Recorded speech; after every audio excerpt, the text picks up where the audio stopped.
Good evening, everybody, and welcome to another edition of the Sports Exchange. My name is Scott Morgan. We're out the Motor City Mad Mouth, and Jacob, Chris, and I are just coming off a doubleheader. So before we get to the intros, Jacob, why don't you let everybody know in the audience what we took care of and talked about on Pundit Spun It? Oh, Lord.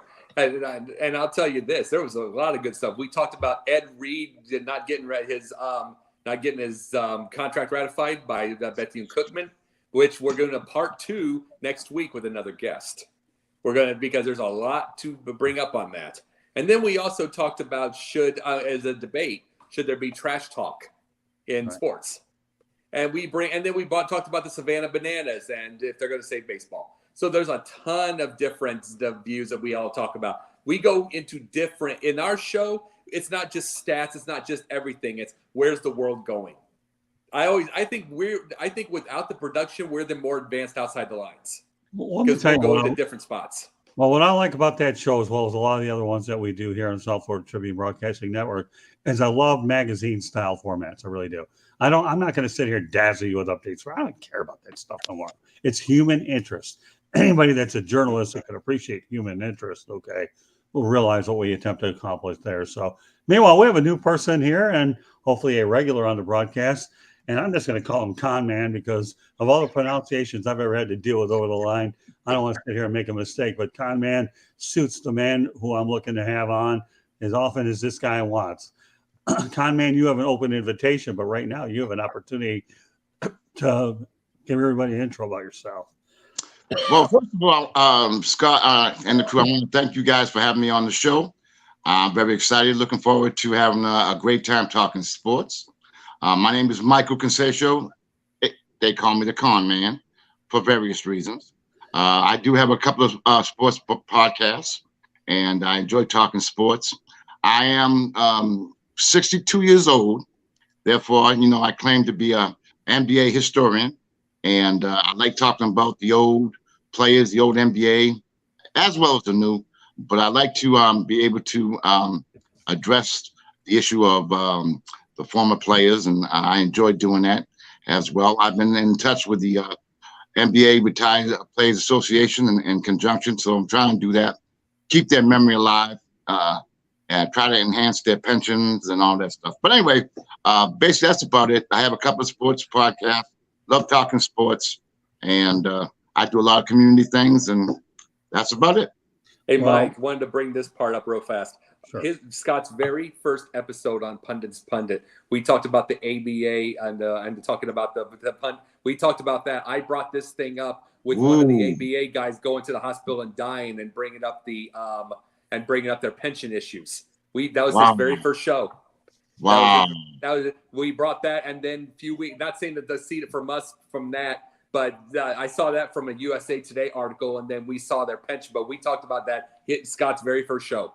Wow. Yeah, news for you. Pundit in my mind is yeah, but that's the kind of stuff we talk about on Pundit, Michael. Love it. I mean, that's just a great show. That's why we were really happy that we paired it up, allowing Pundit to go first, leading into what we do. I mean, let's face the reality. Any time you got a guy like me who's a journalist, and I am a diehard journalist, and broadcaster, George will tell you, to me, this is if you can go if you can write, you can certainly talk on the air, as many have done it. But you know what? I think the one thing that I should point out with Jacob, not only Pundit is good, but he just started Pundit's View, and I had the opportunity to go on there, and that was a lot of fun. And what else can I say? And that's why one-on-one. Yeah, no, I love it. Interview. It's a great show. But meanwhile, we'll focus on the task at hand here. I'll go to topic number 1. We're going to talk about Patrick Ewing's struggles at Georgetown, which actually defeated DePaul 81-76 to end a 29-game Big East losing streak dating back to 2021. The Hoyas were 6-25 last season and 6-15 this season. I love Patrick Ewing. I was at the Final Four in 1982 when Georgetown took on North Carolina at the Superdome. When I used to sit at courtside for Pistons game, and I was on there, Patrick Ewing gave me one of the most pleasant eye contacts you could ever ask. I love Patrick Ewing. It's just unfortunate he's struggling at his alma mater at Georgetown. You know what, Michael? We're going to let you be the first one to talk about this one. Give me your thoughts about what's going on with Patrick Ewing and how much longer does he go? You know, you, you hit me up first, huh? Okay. Well, I happened to watch that game. I watched the whole game. I'm sure you guys know, I'm pretty good friends with Pat Ewing. Back in the days when he was at Cambridge and Latin, which is out of Cambridge, Mass, and I was right outside of New Bedford, about 20 minutes away. So we became good friends way back in the day. So after his great NBA career, I was surprised he ended up going to be able to coach at Georgetown. I was very shocked at it. But he's had a tough go round.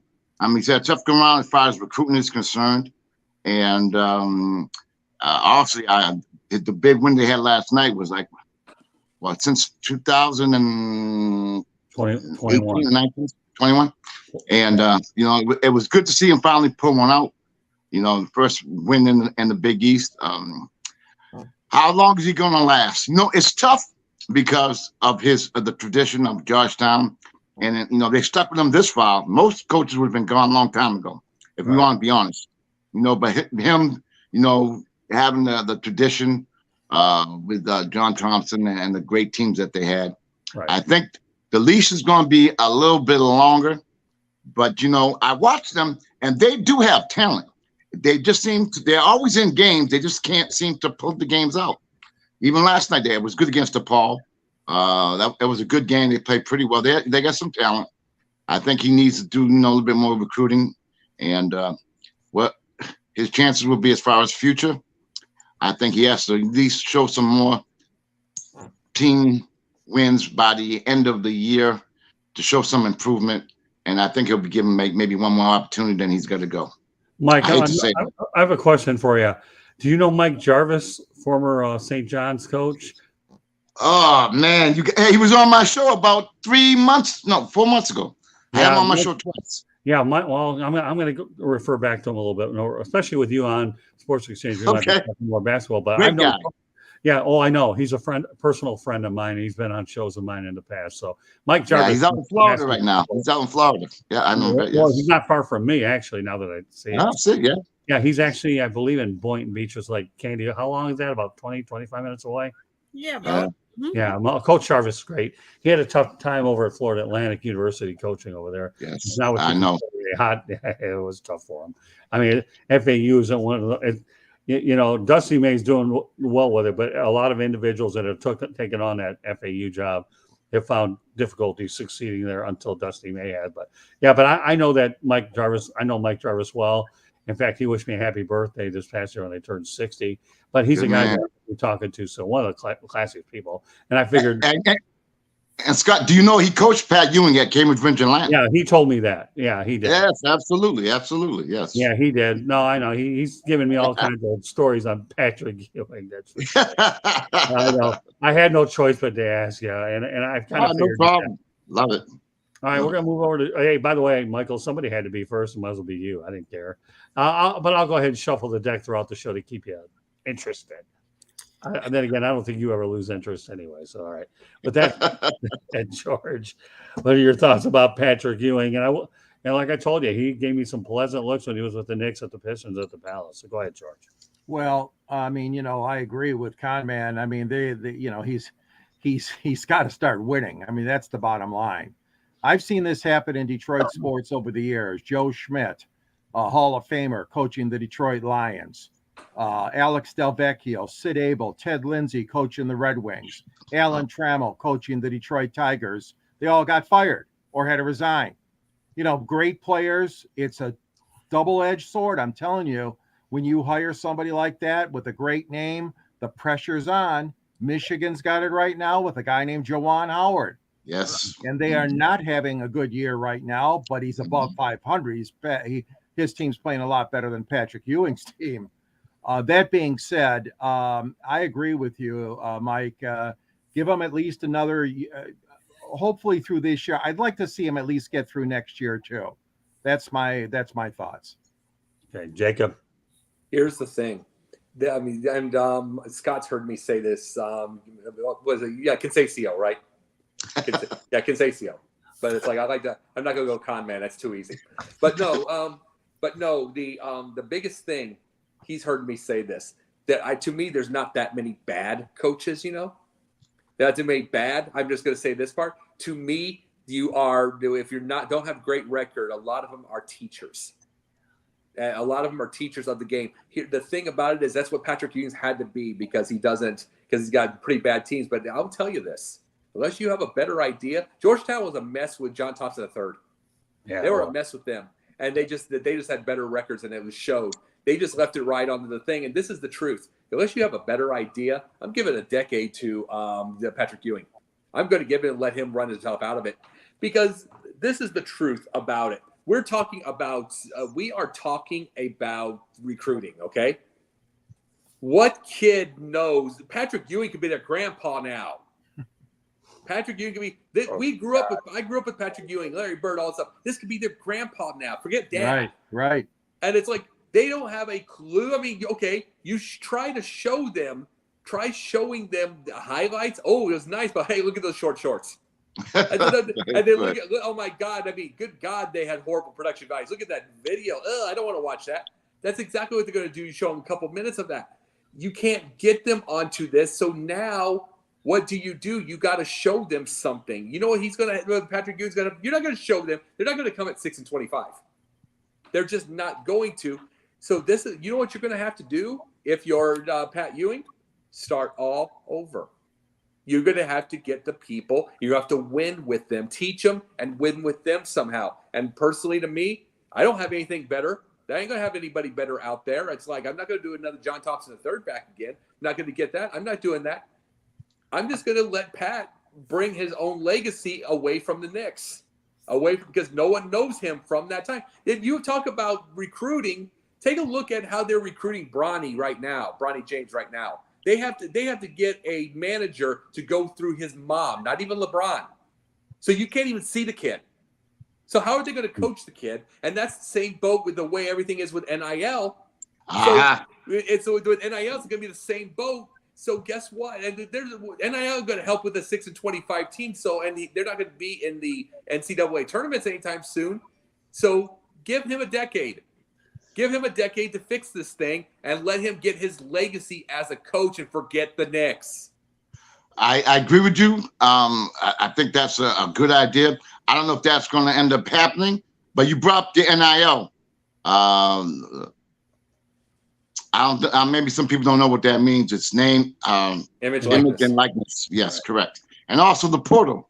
So you got coaches right now. That's why a lot of the coaches are leaving because they didn't want to deal with it. A lot of them have the old-fashioned, old-school methods, and the NIL and the portal is making a big difference in the NCAA. If you've been watching the games, right. There is no out-and-out team that's really dominating the NCAA. It's because you got fifth-year players, you got the portal, you got the NIL. I mean, coaching is real tricky right now in the NCAA, and I want to learn to see what's going to happen in the upcoming years. But you got to learn how to handle that as well. Yeah, let me add one more thing to it. I'll turn over to Candy. We have a lot to get to tonight. And here's the thing, okay? I was really disgusted that Patrick Ewing never got an NBA head coaching job because he paid his dues in the NBA for a lot of different. So to me, that was disappointing. He should have landed a job. There were numerous opportunities he could have gotten it. And when he was slated for an NBA job, I commend him for going to Georgetown, but he should have been an NBA head coach. Candy, go ahead and finish it up. Jacob, you bring up a really good, interesting point. I remember Scott interviewing, and I'll be honest with you, I don't even remember what player. It was a baseball player. And he was talking to him about the history of the game. And the player didn't know the greats of the game. And I'm like, you're playing a game and playing a sport, but yet you don't know the greats that played it before you. Candy, that was Mike Maroth, actually, George. And then Troy Percival called him out. So you mean to tell me you don't know the history? Because, at that time, he's a left-handed pitcher, and so was Lolich. And I brought it up, and Mike didn't know. But go ahead, Candy. But I'm glad you brought this up. So that means to me that they don't watch the game. They don't watch previous. They don't see what the players did. They don't learn from watching games. Granted, they're not their own games. They're games of other players. but they're not going to know that, like you said, the Patrick Ewing, because they're not watching them. They're watching the guys currently, not the guys that played before. So when Right. you're talking about recruiting, they don't know how great they are or what they did.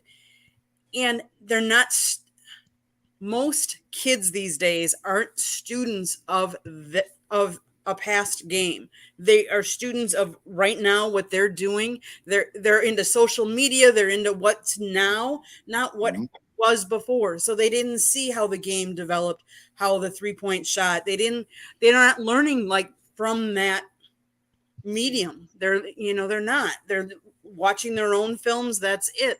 They're not looking back to see, oh, Patrick Ewing, who was he? Who was this person? Who was the goat of that? They only are. Today's society is very here and now and not looking at history, which is their films are even different, Candy. Their yeah. films are even different because it's TikTok. It's a minute and a half. It's a minute and a half. That's all they have an 8-second attention span. And those are they just do. And one of the biggest things that and I'm going to tell you this, my nephew and I are close. He's 15 years old. He's the youngest nephew I've got. Mm-hmm. And he and I are close, and he'll watch sports with me, and he gets into sports. He's got into sports more than I expected him to because he's a music kid, and he's very, very smart and all that stuff. And he's gotten into it too. But even then, you don't know when he watches the whole game with me, with maybe my brother, like his dad. You know what I'm saying? It's like he'll watch him then, but by himself, he's on Xbox. By himself, he's on. By himself, he is on. Hey, Denzel. It's like by himself, he's on YouTube. By himself, he's on the quick stuff. And, there's no blame to him. That's the way they're growing up. That's the way they brought up. So then he's 15 and he's going to be into music and he's doing all that stuff. He's not going to be but he likes sports, but it's not going to be the athlete go for that. Just imagine the 15-year-old that's going for that.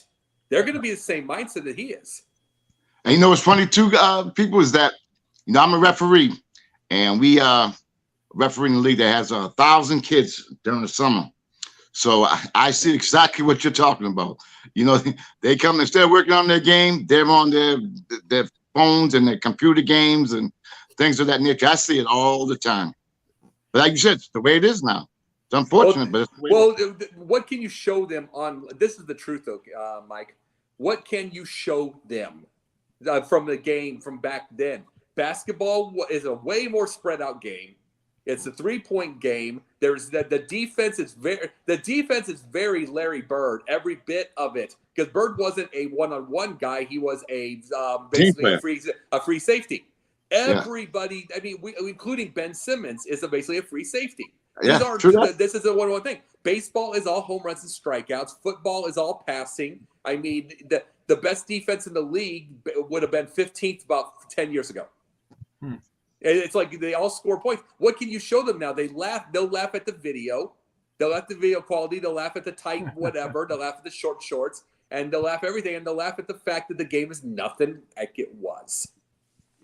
They won't learn from it. All right, let's go on to the next topic. And this one really is pretty interesting. When I saw this on Thursday night for ESPN, I had no choice but to include this one. NCAA women's basketball tomorrow night at 8 o'clock at ESPN. You ready for this one? Finally, and this is great for women's college basketball.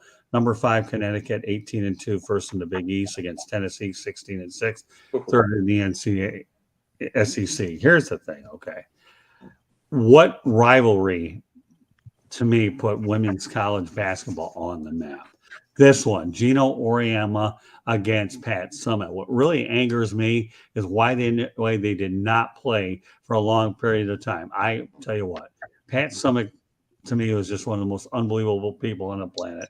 Gino Auriemma has done a pretty good job. Unbelievable success. What was Gino afraid to do? Watch his mega winning streaks come to an end at the expense of Tennessee? I don't know. Hope I'm not alienating too many New England viewers. If I do, all I can tell you is Pat Summitt was just unbelievable. And to me, I am so glad, okay, that ESPN is putting this one to me on the air. I might actually decide to go ahead and watch this. And you know what, Candy, put Denzel's comments on this one because this is really good. Pat Summitt versus half the country, LOL. Nobody was touching the GOAT. Well, She is the greatest of all time. yeah, she is unbelievable. It's just too bad her life is cut short. But I don't know. Is there any rivalry, Michael, in your mind in women's college basketball that to me is bigger than this one, especially in its prime, that put this particular sport on the map? You have to go with those two teams. Like you said, Summit and they had a very interesting relationship. I'm sure you know what I'm talking about. They really didn't like each other. Exactly. And because they competed, they had the best teams in the country. And if you notice, when those two teams played back in the day, it drew a lot of more attention, more TV ratings. It brought more notoriety to the women's game. So I have to agree with you. Those two teams definitely set a precedent.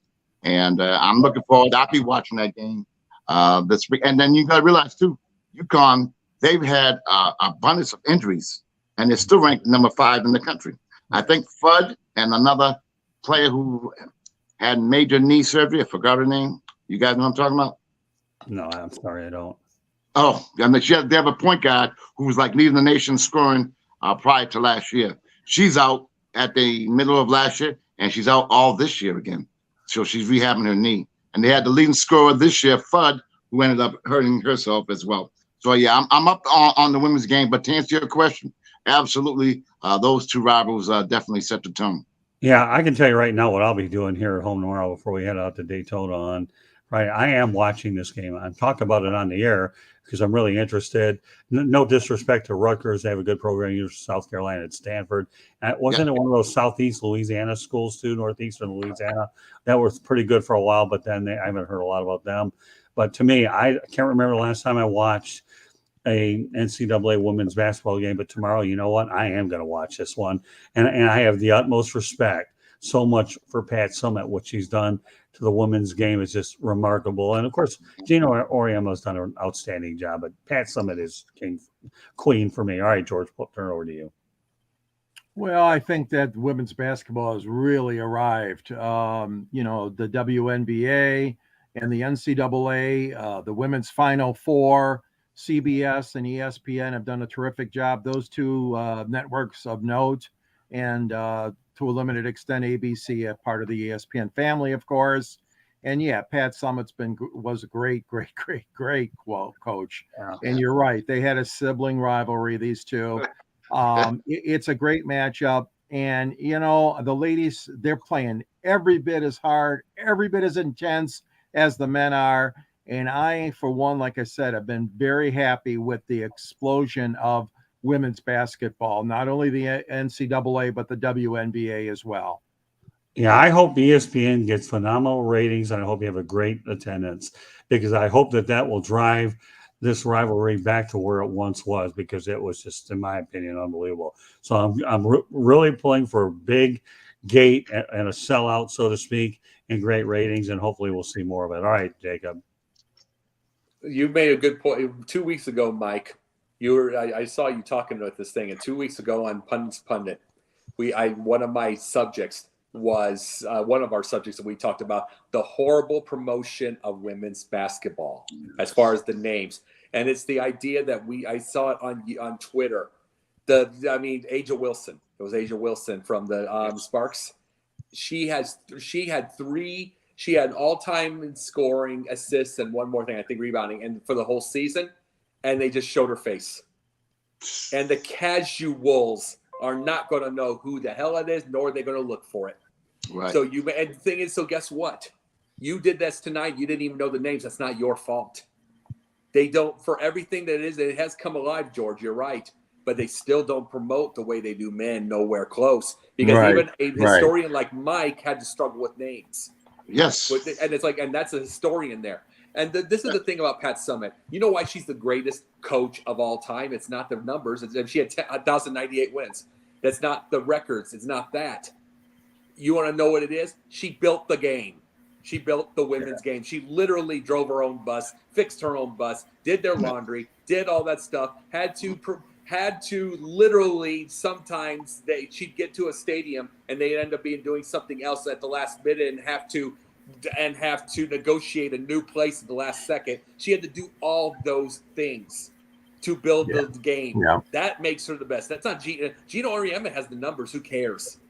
Because Pat Summitt had to do all that. Right. I don't care if I wouldn't care if Pat Summitt had a losing record, even though she wasn't close. She had like 200 losses. That's it. But I don't care if she had 210.98. When you build something, you build it, and there it is. And do you know something? What she built? Tennessee before a couple of years ago had 42 straight 20-win seasons. That's including after she was gone. That's what she built in that program. Do you know how hard it is to win 20? You know how hard it is to have a winning season?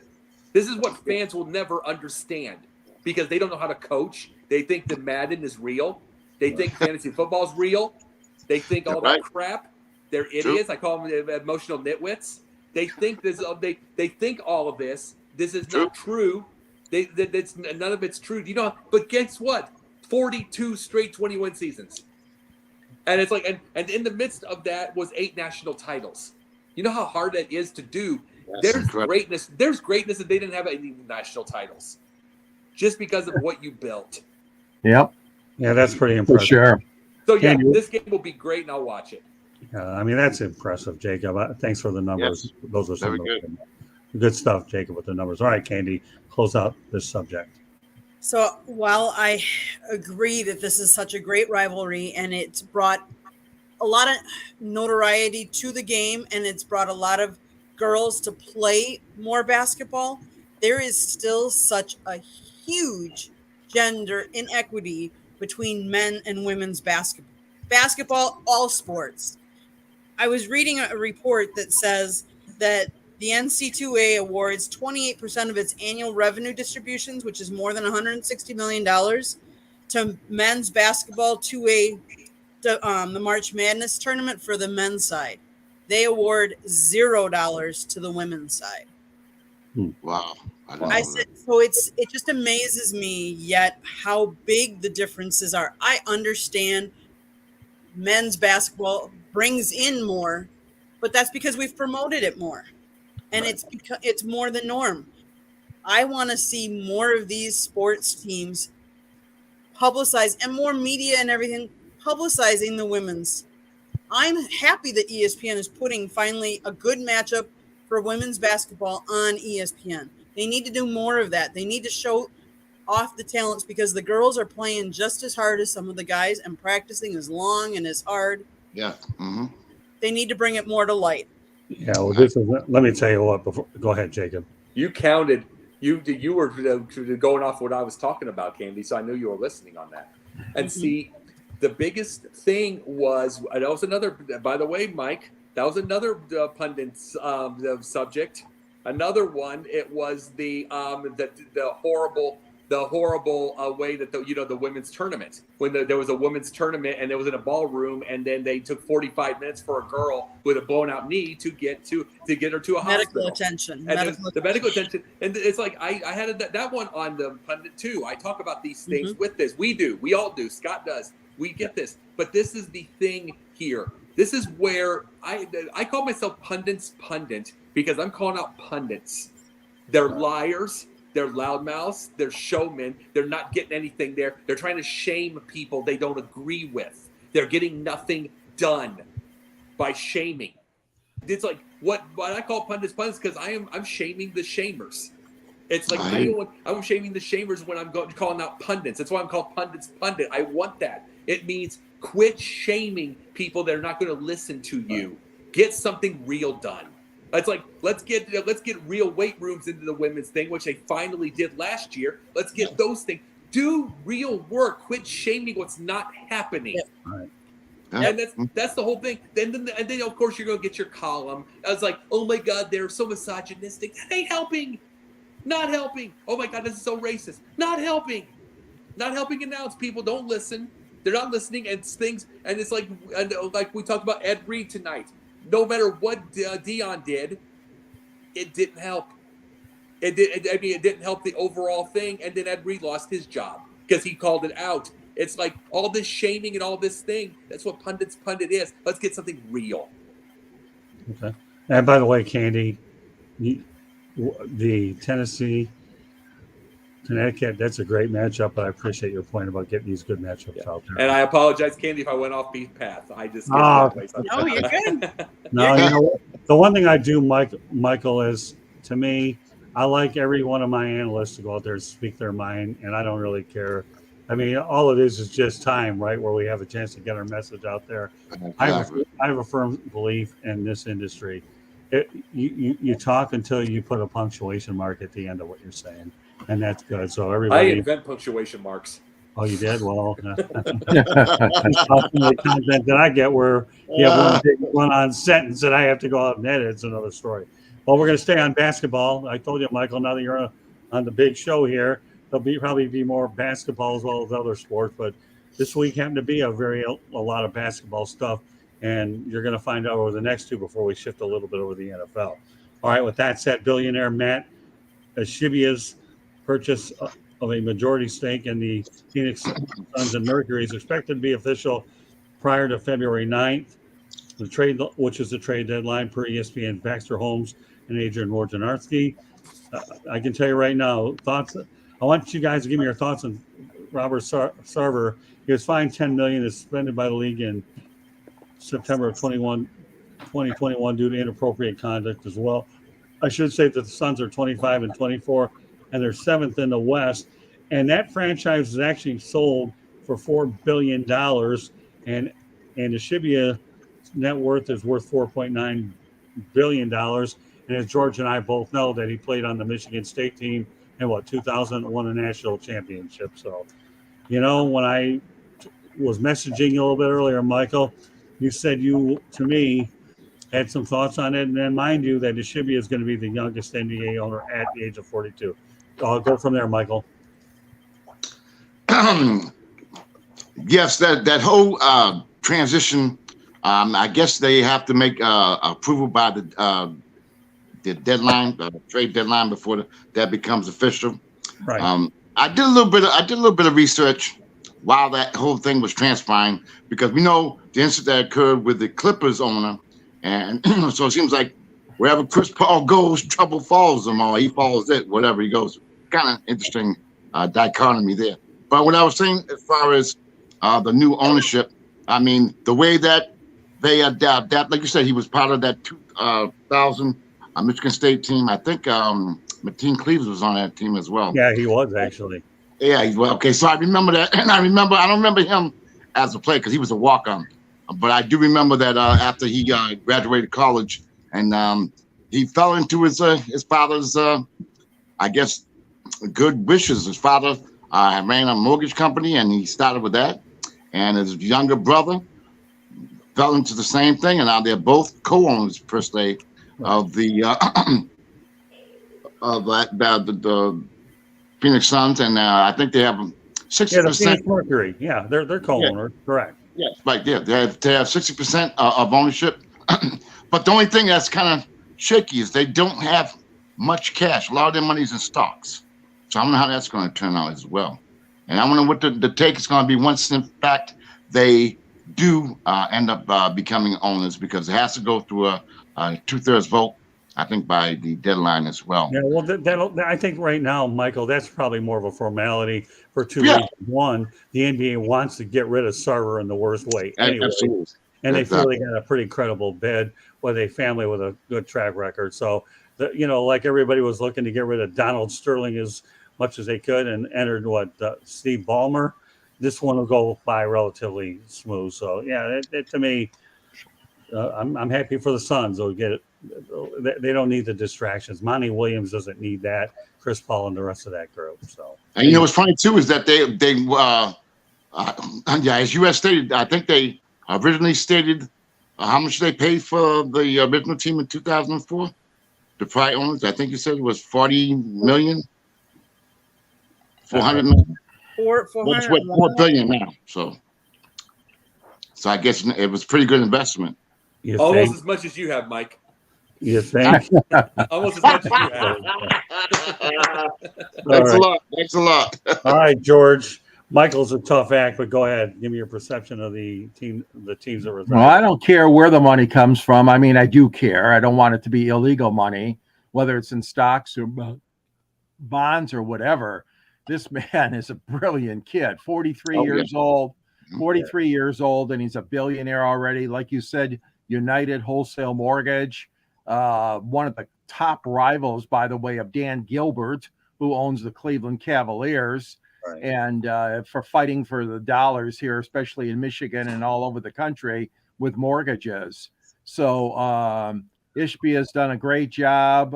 Yeah, he loves Michigan State. He helped also, you guys might remember the Mel Tucker deal. He was part of that to get Mel all that money. Coach Mel Tucker of the Michigan State Spartans football team.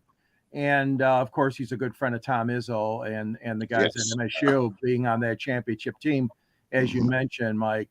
I think it's a good move. I mean, obviously, the NBA is anxious to move on from Sarver, and they will be moving on shortly. And it's incredible what these teams charge now to try to buy these teams. It's just unbelievable. Your investment from when you originally might have owned a team is just incredible what they're getting for them now. And like you mentioned, $4 billion for the Phoenix Suns and the Phoenix Mercury. So all the more power to them. I'm happy for them. And yeah, it's time to move on from that crazy guy Sarver. All right. Before I turn it over to Jacob, I just let everybody know that the Sports Exchange can be heard on iHeartRadio, Apple, Spotify, Google, wherever you get your podcasts. So, you know, whether you're in a bike, subway, or whatever, feel free to listen in on any of those and then some. Also, please hit the red subscribe button on YouTube's South Florida Tribune. We're striving for 1,000 subscribers. I need to keep my crews busy and want to make sure we get as many eyes on these people because the people I bring on are absolutely, as Jimmy Walker would say, dynamite. But no, I'm not going out loud because I kind of really need to keep my voice intact for the rest of the show. So Dynamite. yeah, well, all right, you do it. All right. And while you said dynamite, it's your turn to talk about the Suns, Mr. That's what's dynamite. It's me talking. No. Here's the thing. We talked about with the billionaire, you know, the whole thing with billionaires, but it's not a lot of cash. There's not a billionaire alive that has cash. Not a billionaire alive that has cash. It is land. It is stock. It is everything, but it's not cash. That has gone, and that has been a storyline that was a storyline on Dallas years ago. That was even on that show way back in the day. That was a storyline on there. They didn't have enough cash. They kept like 0.1% in cash. Everything is land, everything is buildings, it's real estate, it's all that. And it's like, and here's the truth, if they had $4 billion in cash, they wouldn't have the money at the end of the day to go get the Phoenix Suns. It's just the truth. Because the way that the inflation has gone right now, money goes all the way out. I mean, the cash just goes away. I mean, go to a drive-through sometime and find out. Go drive-through and how much it is at McDonald's. But the thing is, truthfully, this is changing everything as far as sports ownership. Mm-hmm. It's like there's a lot of different sports ownerships now. It's not just individual people. Like you have Matt Shibia, you have all of those, but it is also there's also groups that are going to be buying it. Where there'll be different ones that we talk about. Scott and I have talked about that on the show too. The different pundits. So yeah, we're talking about everything that we talk about pundit. But the biggest thing about it now is just the fact that you're going to have to behave. You're just going to have to behave. People are not going to be silent anymore on things as much as there's the fun stories of the day. You listen to Ric Flair and all his Biggie and all his stuff from the day. He wouldn't have been Ric Flair if it was in this day and age. They don't allow you to do anything.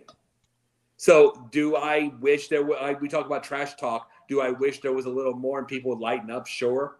But in the end, you got to behave more now, which means that ownership has a lot more of a responsibility. People aren't going to keep silent anymore.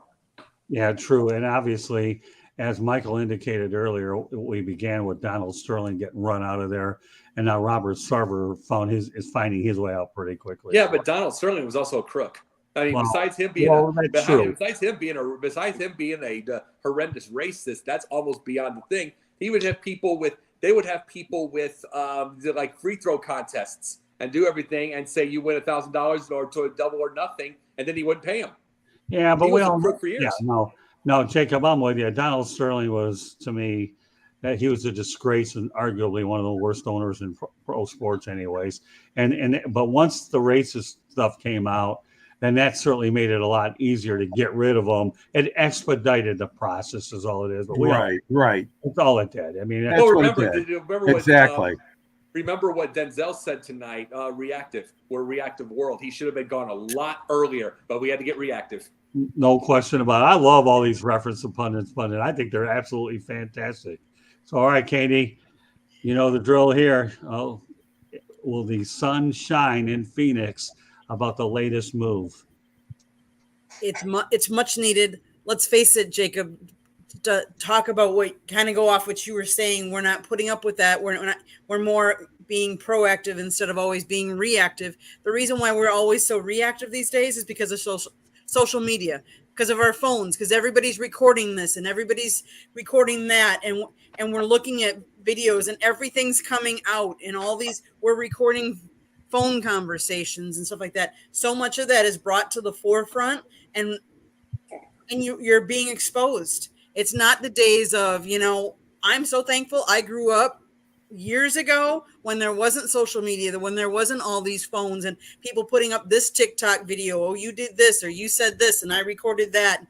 And in my line of work, I'm a professional. I have to be very careful what I say, how you text, what you say when you text, the language that you use. You have to be very careful because you don't want anyone to take anything out of context. And so nowadays, everybody's got to be careful. So am I glad this is happening? Yes. Is it about time? Yes. Because some of these people that have gotten away with doing the wrong things the wrong way for so long need to be done and gone. All right, well, we're going to go to our next topic. And if you've ever driven it, the distance between Los Angeles and Phoenix is 4 hours. If you've ever flown there, it's a difference between a trip from Detroit to Milwaukee or Chicago, less than an hour. Where am I going with all this? No, I'm not giving you a geography lesson. I'm giving you a lesson. Well, maybe I am a little bit. That's my job. Yeah, well, All right, but at any rate, that was good. Sometimes with you, Chris, it's hard for me to keep a straight face, and I try, but it doesn't always work. But anyway, so LA Lakers were thrashed by the LA Clippers 133-115, but LeBron James became the first player in NBA history to score 40 points against all 30 NBA teams. Last night, he had 46 points. Let's talk about the all-time scoring leaders. We're only down to two now. Kareem Abdul-Jabbar, 38-387. LeBron, 38-210.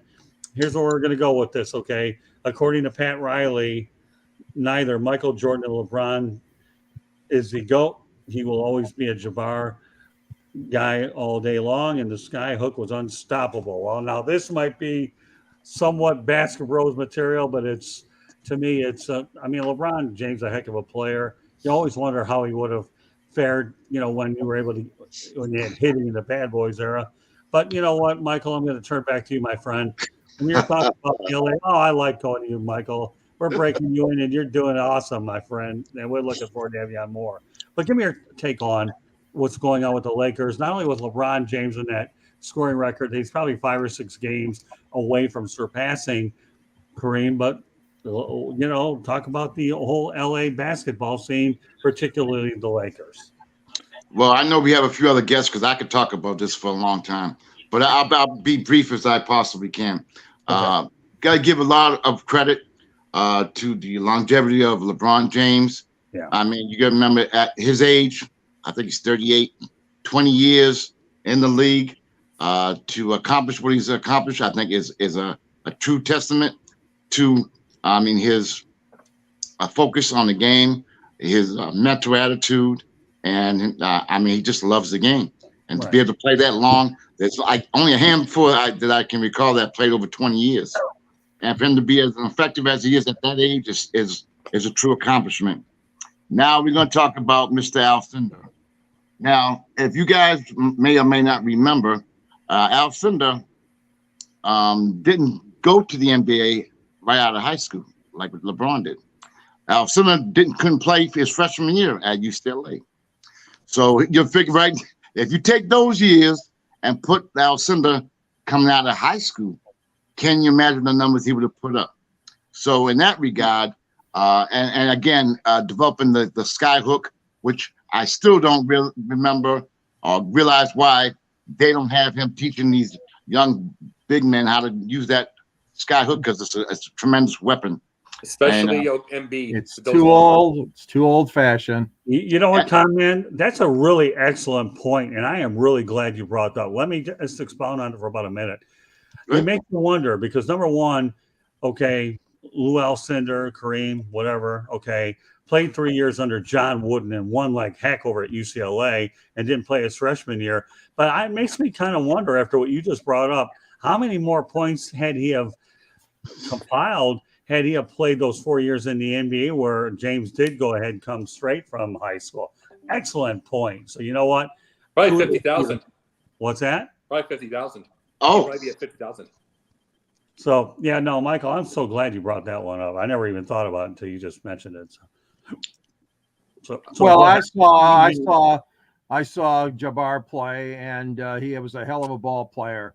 And long before this kid came up from Cleveland or Canton, wherever he's from in Ohio, LeBron. And I'll tell you what, right now, I give a lot of credit. I mean, yeah, LeBron's had his ups and downs. Yeah, he's been fighting coaches over the years, but it's a hell of an achievement. I'm not going to take anything away from him. But Kareem Abdul-Jabbar, and like you said before that, Lou Alcindor for the Milwaukee Bucks, as Candy knows. What a great career. And then Los Angeles Lakers. I mean, just a great man and a great ambassador for the game. And I'm sure LeBron, too, can be called a great ambassador for the game of basketball. But he's had so much baggage. You know, I don't want to play for this coach. I don't want to go to Cleveland. No, I don't want to stay in Miami. I want to go here. I want to go there. I don't like all that stuff, okay? That's excess garbage to me. So, but as a man, as a person, as a talent, hats off to you, LeBron. You're going to hold that record, and I don't care. They're never going to take it away from you. Nobody's going to come along.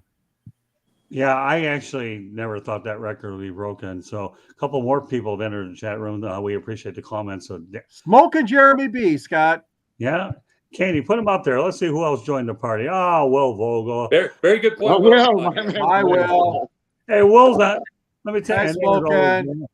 Don't worry, Michael. We're going to get you on with Smoking. You got to get on with this guy. He's definitely. He's a kneecap biter, Yeah, I gotta just tell you like one thing that about Vogel, coach though. in Detroit. I got to tell you one thing about Vogel this week, though, and I will say this, okay? He's been on 5 shows this week, and this guy gets on here. We appreciate him showing up. He's actually batting 5 for 5 this week in terms of coming on this week. And Wow. He's trying to catch up to me. I said, hey, you know what, though? Kudos to Vogel. Now he's 5 for 5. I miss loyalty too. I miss it too, Will. Yeah, I got news for you. We're not doing any more the rest of the week because we're going to be going up to Daytona. But Will is 5 for 5, and of course Jeremy. Don't worry, Michael. When you get out with this guy, he's original if I ever saw one. I mean, he really is. He's one And of the kneecap, good comment, Scott and Candy. LeBron is a great talent, excellent individual, but he needs to stay in his lane. Stop trying to be a player and a GM and an owner. No. That's probably one of the things that bothered Pat Riley a lot in Miami. And Pat Riley says, you are running this ship here. They let him go. And, you know, Pat Riley's going to be always loyal to his Showtime people. You know what? I think Jacob's been quiet a little longer because, you know, I've been a little more long-winded. We had us 2 60-year-olds on here, or there's 3 60-year-olds. So we're going to go down another age bracket to Jacob. And give me I've been so quiet, I forgot how to talk. Oh, yeah, no, I wouldn't hold your breath there. Yeah, right. Okay. Give me a No. break. Here's the thing. There's a reason Riley says this, and it's just the complete truth. Riley would agree with me here. There's a reason with this. It's because we know the points, we know the fitness, we know all this type of stuff from LeBron. You know, the years that he's put. Riley could. I mean, there was 16 seasons out of 20 that he had 82 games. With Kareem Abdul-Jabbar means he could rely on him every single night for those years. Every single last night with all those pulled muscles and all those torn tendons, with all those everything, with the ice bags, he could rely on him every night, and then he still put up the points and do all that kind of stuff. And that is why Riley says he's the best. And I can promise you, because he's 74 years old. 75 years old, whatever. I mean, coolest 75-year-old ever seen. I'm talking about Riley. But the biggest thing that I'm seeing is that's what he is thinking of when it comes to this. It's like Kareem didn't give him that many problems. Yeah, that's true. You're right. You're right. My dad used to say go into communications in college because I would get a straight A. You know what? You know what, Jacob? You're right. And these kids back then, they played ball. They played when they were hurt. Like you mentioned, Abdul-Jabbar and Scott, we saw so many of them, Isaiah Thomas. And, you know, these kids nowadays, oh, I'm hurt. I mean, every game, every night, the Pistons have 3 or 4 players. Oh, not available. They're hurt. So, Jacob, you're right on. I mean, in Abdul-Jabbar's days, hey, they battled it out. They played with a little hurt here and there. Hey, The biggest thing is we have a subject Sunday, by the way. Scott knows the subject. There was a kid that came 4,400 miles. Just going to talk about that. You probably 400 miles, and then he called himself off an hour before the game. Ain't that something? And then those kind are what's going to, and that's the thing. Kobe even said at the end of his life, his wife wondered why he kept playing. He said, because somebody might be like that and come and see me play. They have one chance. Larry Bird said the same thing. He said they might. Larry Bird used to play for the concession stands, and the ones that had to go make money. It's true. He said that himself. Yeah. I used to play for the people in the concession stands and the ones that have to make money for their families. I used to do that. The ones that see me one time. He said that. And it's like, there's where we're missing the whole point of, because of social media. Social media made everything so impersonal because even the players now are on social media all the time. They're not seeing people in person. So they're not thinking of the kids that might come 4,400 miles to see that and go see them. They're not even thinking of it as human. Hey, Jacob, since you like to talk so much, why don't you go ahead and spit this one about your buddy Vogel here? All right, this is pretty good. You know what? He's true. He's right. I mean, hey, listen, this guy puts stuff out there. You know what? Earlier in the week when I did a 30-minute show, yeah, he had about 10 minutes worth of airtime in the chat room. This guy. So, Will's gonna be my guest for my next Pundit View. So, I mean, there's definite, you know. Well, yeah, but I'll tell you, this guy Will is a diamond in the rough, and I'll tell you, he's found a niche for me in the chat room. He has been an unbelievable asset. I'm just a rough diamond to myself. Yeah. I want to hear what Candy has to say about Lou Alcindor. Yeah, go ahead. Decided to get this one out, and I'll just mention this, but you don't have to comment on it. Excellent point at Will Vogue. So Will getting a little bit of love. Just keep typing, and they'll all go up. All right, Candy, go for it. So Kareem played for 20 seasons. He, like everybody has said, they played hurt. He played in 1,560 games. LeBron, in the same 20 seasons, has only played 1,404 games. 156 more games Kareem played in, because they don't take, I need to take a night off because I'm tired, or, you know, the game was much more physical back then. Absolutely. You know, the fouls were actually fouls. Like, you remember the Bad Boy era, and that they had the term Bad Boys because they were in fouling everybody, but they were, I mean, hard fouls. Whereas now you touch a guy and, that's a foul. That's a foul. You had to, you played tougher. You played hurt. It's just a different era. And like we were talking the other night on Inside the Pigskin about GOATs and comparing, it's hard to compare players from other eras. Would LeBron fit in that era? Could he have played in that era? I think, yes, he could have played. Would he have as much success? I don't believe so. Candy, there's one thing to it. You're correct. But for him to be successful, don't bring him into a time machine and to do it from the now, because he'd be about 40 pounds lighter because there wouldn't be the diet. He wouldn't be, there would be the diet and the training and all that kind of stuff. Mm-hmm. So he'd lose all that weight. That's first off. Number two, he'd be on a stretcher every night because he'd be stuck, and then he'd be out of the league because he'd quit. Now, if you start him and go back to a time machine and make him a rookie, and he loses, and he doesn't have that 40 pounds that he already has now, and he had to learn to play the game, absolutely, because he is that skilled. But you could not bring him to a time machine now and bring him to that day. He'd be murdered in the first month. Mm-hmm. The only thing I'll say to close out the subject, to me, and if I have a preference between James or Jabbar, I'm going Jabbar all day long. I don't care. Oh, yeah. Yeah, hey, don't get me wrong. LeBron's a heck of a player. I have no problem. But to me, Kareem Abdul-Jabbar, Skyhook and all, Showtime, his legacy to me is totally unmatched. And with all due respect, we know in this NBA is a lot softer than it was back in what we call the basketball era as well. So, I'm going to end it right there. I do want to get a little bit of football in, but I can't remember the last time I actually had 4 basketball subjects to lead off the show. But these 4 were awfully good, and I felt that I wanted to address them, and it worked out. But now we're going to go over to football a little bit. Joe Montana, true GOAT, 49ers faithful, that Montana said he went to 4 Super Bowls, won them all with few rules protecting me and my receivers, called on plays, no radio in the helmet, no tuck rule, no deflate gate or Spygate, just me and my man. And then, of course, you have Tom Brady. So I really loved talking to it on Inside the Pigskin. That's why I want to bring it to you guys, okay, and gal. So now after seeing Joe Montana's thing, it kind of made me wonder a little bit, okay, do I think Montana is better than Brady? And you know what? If we had it makes you wonder, but to me, I just love Joe Montana. You know what? I'm going to let Michael have the last word on this one, okay? We'll pick on George Eichhorn first because here's the thing, okay, that Joe Montana won his first Super Bowl at Super Bowl 16 against the Cincinnati Bengals, and I proceeded to win 3 more. George, what are your thoughts when you compare Joe Montana as a GOAT, much less the fact to Tom Brady? Well, Joe Montana, Johnny Unitas, there's a lot of great quarterbacks in history.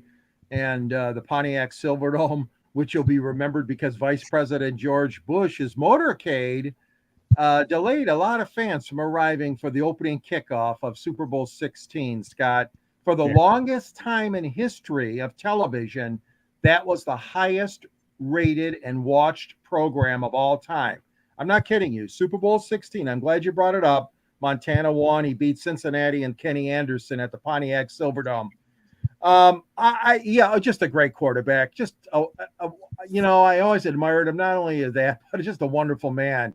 And ended his career, Kansas City, I believe, as a Chief. Yeah, he did. And you bring up a good point. I mean, he could very well be the GOAT.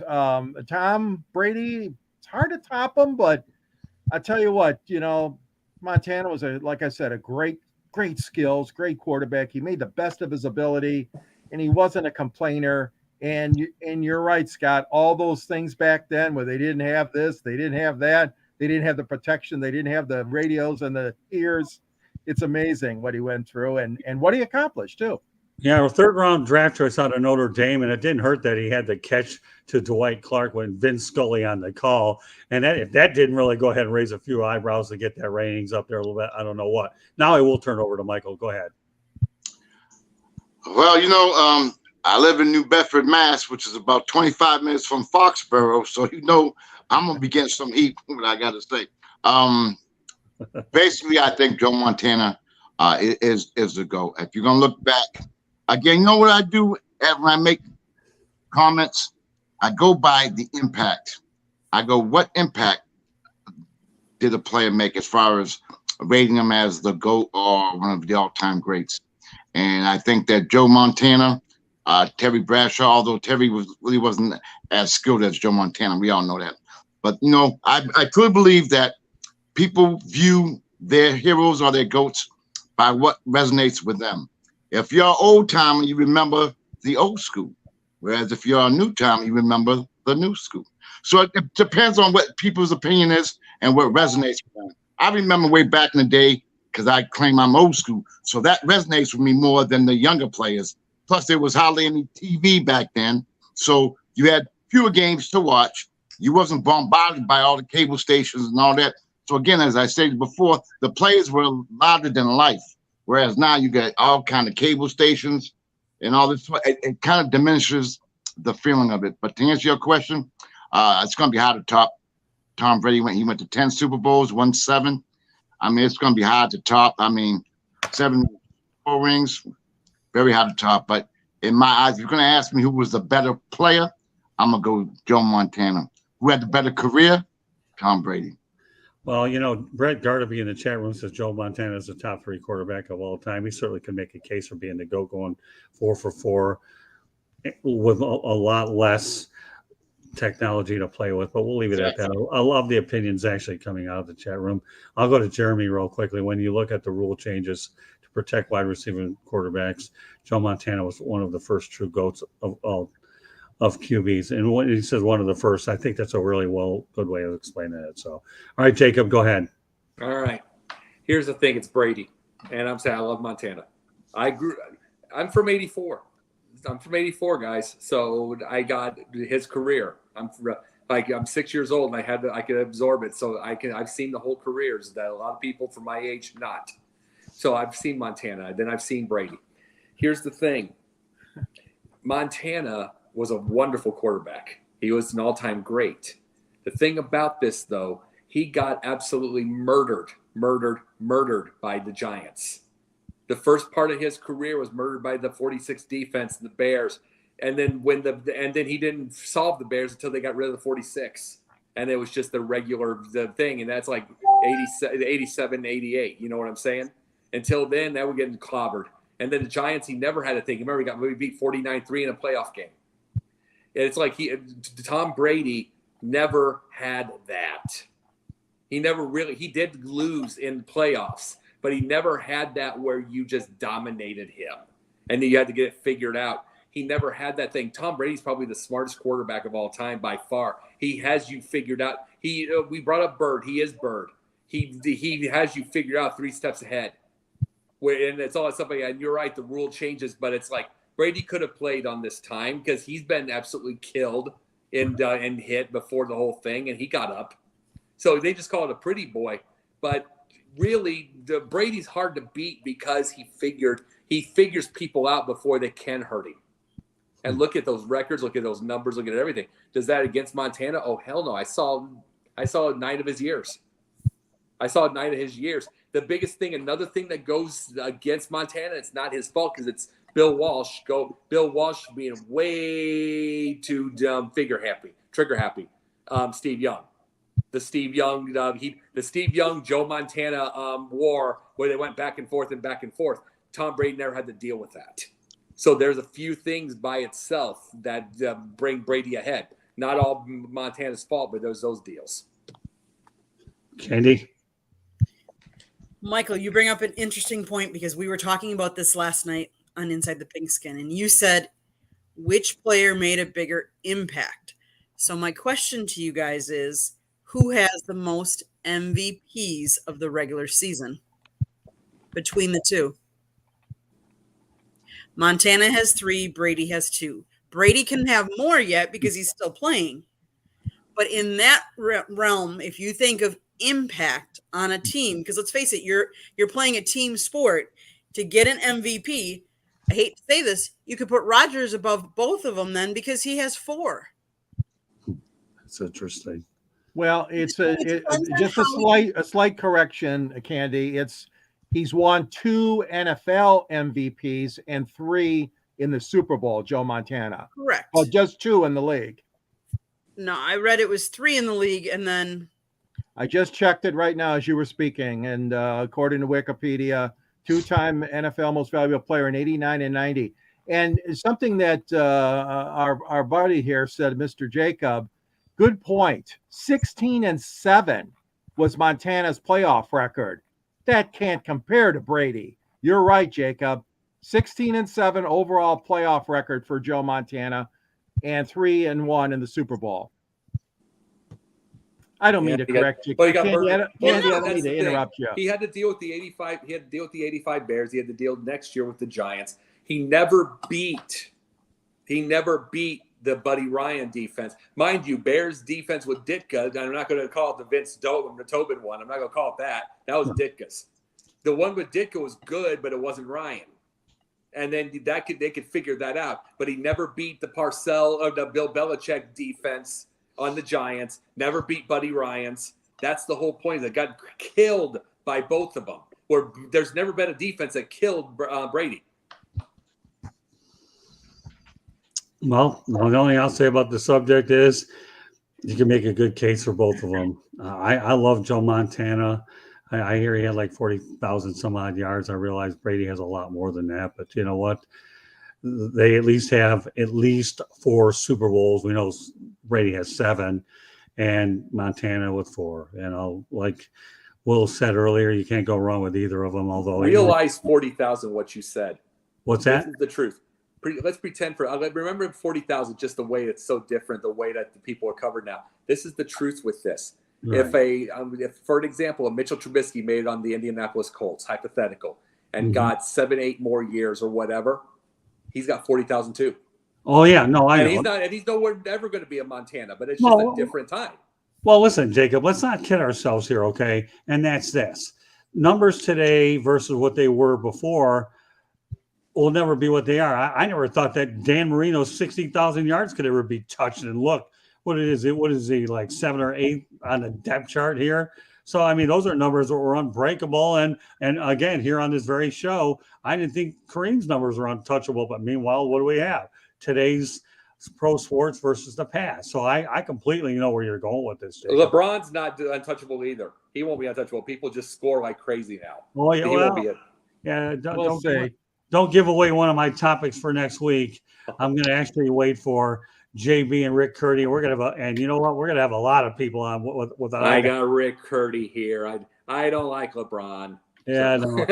Michael, wait till I bring you on next week. Oh, it gets more. Like I said, my goal here is to make sure Michael has an open invitation to come on Wednesday nights, because we love having you, Mike. Your first act has been outstanding. So I'm going to go with the topic, which will probably be the shortest one of them all. Okay, then we have parting shots. Yes, George, I know you were worried about how many. Don't worry. The NFL predictions are the shortest one. We did it that way last night. We'll do it that way again. All I need is just the winners for both, and then we'll have parting shots. Okay, with that said, Jacob, lead off. And San Francisco at Philadelphia. Who you got? No points. Just give me flat. I'm going to go Philly. Okay. Cincinnati against the Chiefs. Cincinnati. Okay. George? Philadelphia and Kansas City. All right, Michael, your turn.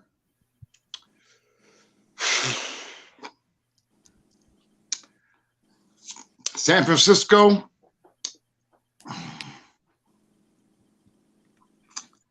That was a toss-up.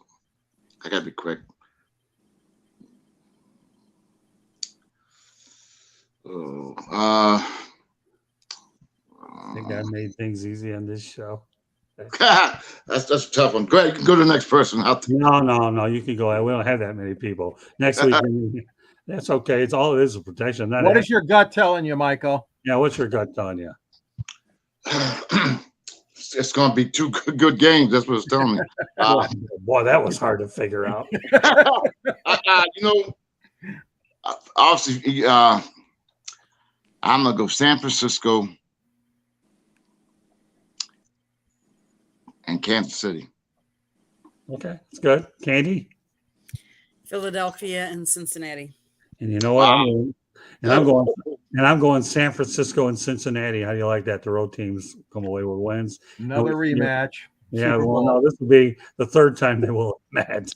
Once in Miami, once in Detroit. So I've been riding Cincinnati all day long. But Joe Burrow, you think I'm going to stop now? Nick Bosa on that San Francisco defense. I'm sorry. I said the same prediction last night. San Francisco, Cincinnati, and unlike Brett Favre and Aaron Rodgers, I'm not waffling. I'm sticking to my plan. No way. All right. Well, now that we got you through this tough prediction part, Michael, because it only seemed like to me that was the only difficulty you had. It's not an easy thing when you're down to the Final Four. All right. So what do we got? All right. Will Vogel's at San Francisco, Kansas City. Will. There you go. This guy's pretty. But tell you one thing about Vogel, he's a Spitfire. He's good. Okay, and yeah, he is. And of course, I have another guy like Eric Katz who's a Spitfire too, and Jeremy B. Well, I got a lot of things for you, but they're all good. But anyways, he goes Philly and Kansas City. All right, now since you're new to the program here, Michael, it's our parting shot. Say whatever you want in the world of sports that either gets on your mind or you want to say kudos to. Scott, you spoke about the fact that you talked about the reason why Pat Ewing never became a head coach in the NBA. Yeah. Well, I got one a little further. Okay. If you have the all-time leading scorer in NBA history, which he'll still have for about another 6 games, How come? Have you ever seen him coach an NBA team? Have you ever seen him on an NBA bench? And besides being a volunteer, there is a reason for that. So my complaint is, how can you not have this individual on some NBA team, given his knowledge to help all these big men and the big players, helping them with footwork and that famous hook shot? How come he's not on an NBA team? That's my beef. Other than that, that's it. Very well done, Michael. Well done. All right, George. Well, mine is to a young man that's going to the finals. Congratulations to Tommy Paul of the United States. Well, not the finals, but in the semifinals against the great Novak. And they're going to be playing at the Australian Open. Tommy's in the semifinals, not the finals yet. But what a great unseeded, unranked Tommy Paul of the United States. Very rare that we've been having any men's champions or semifinalists in the Grand Slam of tennis. So my parting shot is good job, Tommy, and congratulations. And I hope you have a great match. And maybe you can beat the king. I don't know if you can, but I'm sure you'll give it your best effort. Okay, Jacob, on to you. I was a big wrestling fan growing up. And so I decided I'd watch their little Raw 30, just all the legends. And I was a Hulkamaniac, the Hulkster. and here's the thing, the guy's about 270 now. He's thinner than he used to be. And, he looks good for a 70-year-old man. Or going on 70. And the same thing, but he's limping up there, and that might be the last time we see him. And I want to say this. This is what I brought up with one of the shows. It's like the immaturity of the people, whether it's a Tom Brady, whether it is a Ric Flair or anything, to not want to go away. This is the thing. Youth is for beauty. Youth is for greatness. Youth is for everything. It's for domination, whatever we're able to do. Age is for teaching. Age is for the experience. Age is for wisdom. And it's like, this is the thing. For the longest, I say my goodbyes to a Ric Flair and a Hulk Hogan. Those beautiful thing to grow up with. It's a beautiful thing for myself because I'm a kid. But guess what? These kids have their heroes now. They have theirs, and it's like when I make this point about the immaturity of something, it's the fact that these kids are supposed to be there. You're not supposed to be their hero at 70 years old. As the thing, you're not supposed to be the rock star. I mean, much as it's fun to see Aerosmith again or AC/DC or any of that kind of stuff, that's for our ages all the way up. It's not for them. So understand the fact that it's for wisdom. Teach the next generation. Use your age to teach the next generation. One day we'll all be into the ground. Let them take your experience, your time, your everything. And learn from it, and then learn from yours, and then take to theirs. And that's all I have to say with that. Well done. All right, Candy, your turn. Professional sports. You've changed the GM position, and you've allowed players to become GMs. Then get rid of the GM position. If you're going to let your big stars call who they can play with and who they can have on their team, get rid of the GMs. Why have them on there? Why have those salaries? Because you're just wasting salaries. GMs have a job. Players, let them do it. They're going to put you with the players they feel best do the job that they're supposed to be doing.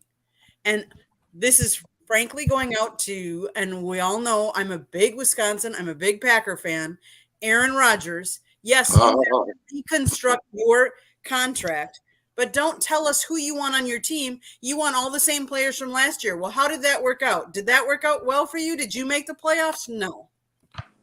Let the GMs of the world do their job. That's mine. All right. Well, my closing thought, because this one really is a thought.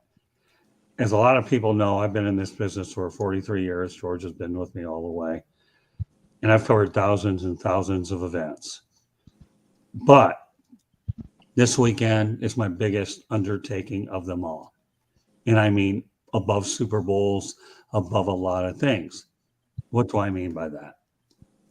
The Rolex 24 Hours at the Daytona International Speedway has been a bucket list item for mine a long time.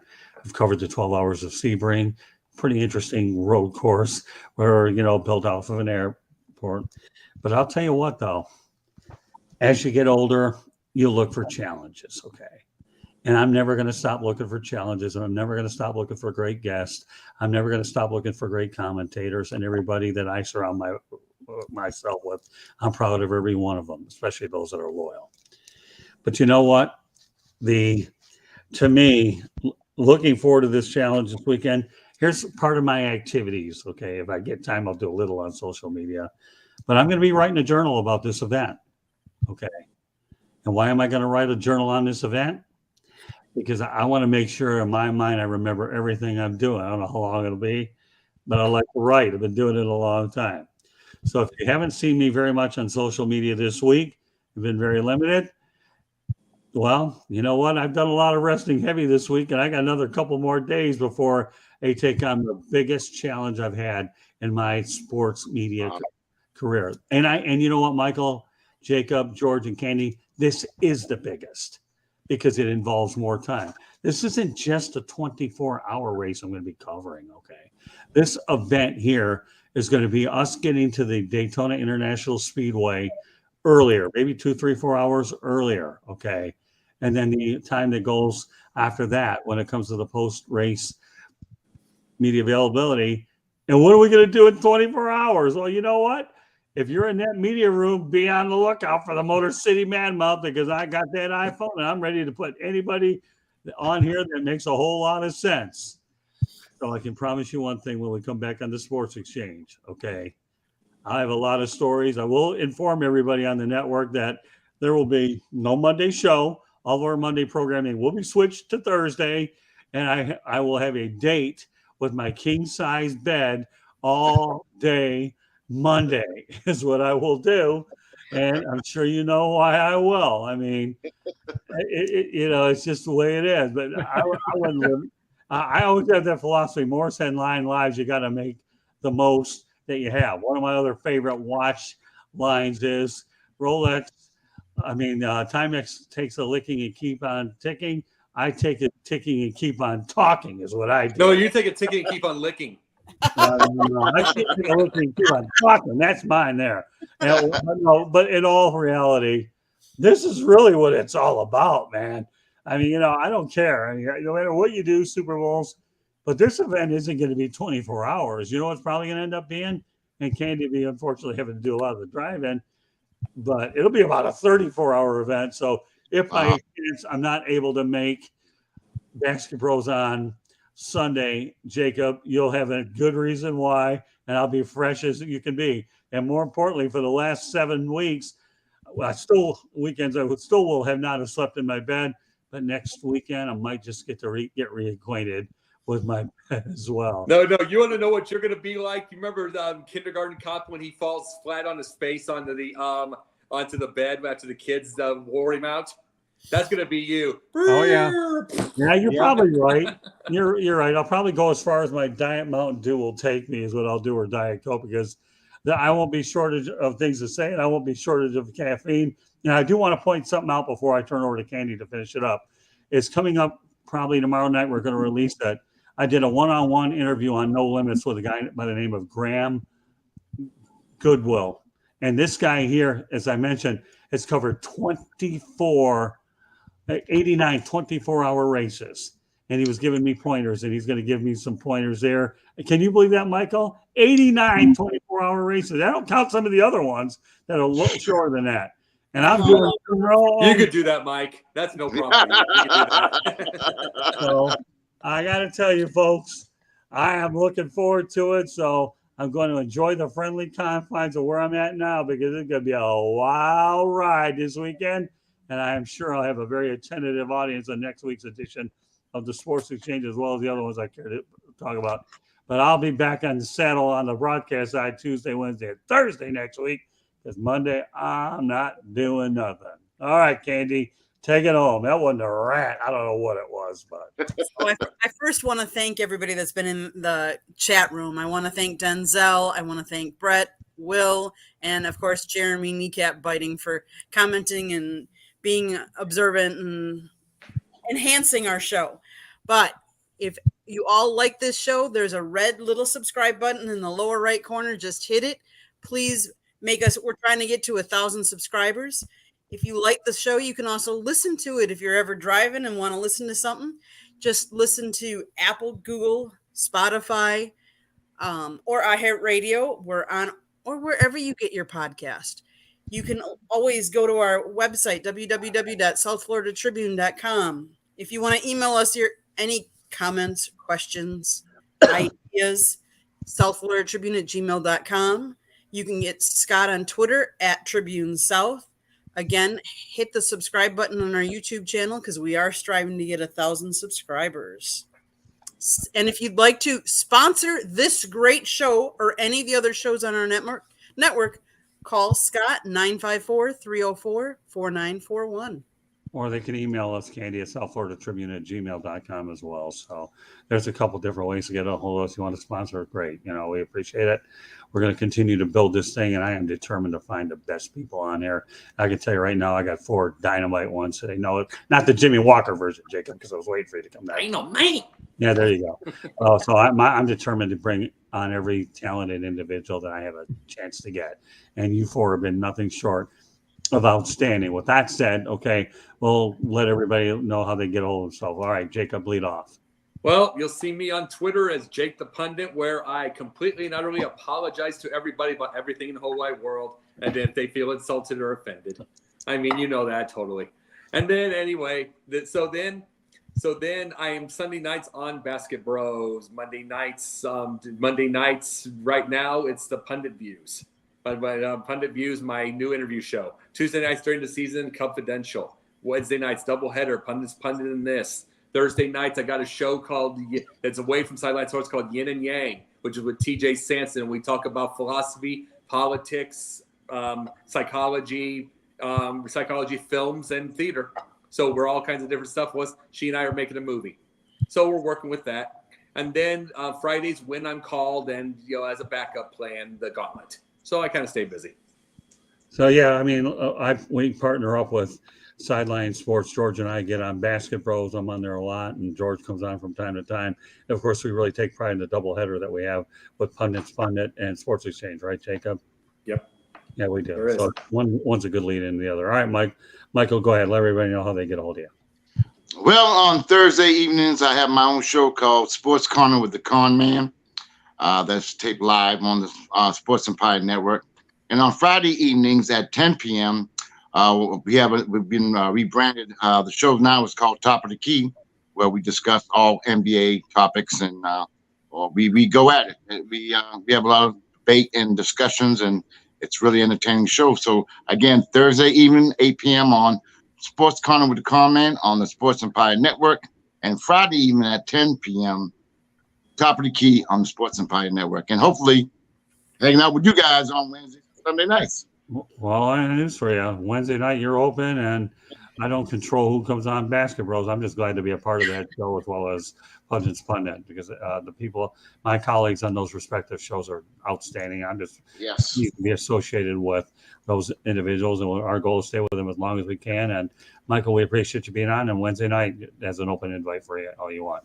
Oh, well, I guess my partner in crime for 43 years, George, go ahead.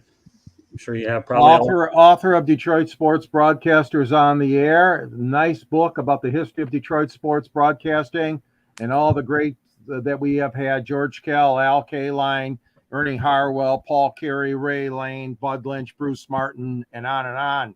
Can't forget George Blaha. And I also can't forget this young man named Scott Morganroth, interviewing Jimmy Connors and Muhammad Ali in the book. 2 great pictures, Scott. You're taking it right on the chin here from Muhammad Ali. I remember that day. Yeah, and you have dark hair too. Yeah, but it's a great book, and it's available with a link on the South Florida Tribune. I write for the Motor City Tribune. I write for the Detroit Monitor, and I am a journalist, just like Scott, and that's a great thing that we're journalists, right, Scott? You know it. Well, everybody's had a crack in my jaw. I had Sugar Ray Leonard. I had Chuck Wepner take a crack at it.